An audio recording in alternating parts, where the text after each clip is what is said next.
വനരാജാവായ സിംഹവും ഒരു കുറുക്കനും കൂടി നായാട്ടിനിറങ്ങി. അവർ ഒരു കഴുതയെ കാണാനിടയായി. കുറുക്കന്റെ ഉപദേശപ്രകാരം സിംഹം കഴുതയ്ക്കൊരു സന്ദേശം കൊടുത്തയച്ചു. കഴുതയുടെ കൂട്ടരുമായി ഒരു സഖ്യമുണ്ടാക്കാൻ സിംഹം ആഗ്രഹിക്കുന്നു എന്നതായിരുന്നു സന്ദേശം. രാജകീയമായ സഖ്യമെന്ന് കേട്ട് സന്തോഷം കൊണ്ട് മതിമറന്ന കഴുത അഭിമുഖത്തിനെത്തി. സിംഹമാകട്ടെ കഴുതയുടെ മേൽ ചാടി വീണ് അതിന്റെ കഥ കഴിച്ചു. എന്നിട്ട് കുറുക്കനോടായി കൽപ്പിച്ചു, ഞാനൊന്നു പോയി മയങ്ങിയിട്ട് വരാം, നീ ഈ ഭക്ഷണം കാത്തുകൊള്ളണം, ഒരു കഷ്ണം പോലും തൊട്ടേക്കരുത്, എന്നാൽ നിന്റെ കഥ ഞാൻ കഴിക്കും. സിംഹം വിശ്രമിക്കാനായി പോയി. സിംഹത്തിന്റെ വരവും കാത്തിരുന്ന കുറുക്കൻ കുറെ കഴിഞ്ഞ് ക്ഷമ നശിച്ചപ്പോൾ കഴുതയുടെ തലച്ചോറ് അപ്പാടെ ശാപ്പിട്ടു. സിംഹം തിരിച്ചെത്തിയപ്പോൾ അലറി, എവിടെ ഇവന്റെ തലച്ചോറ്?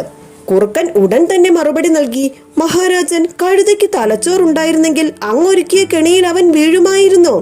അല്ലെങ്കിലും ബുദ്ധിപരമായ വാക്കുകൾ എതിർക്കുന്നതിനേക്കാൾ നല്ലതാണ്.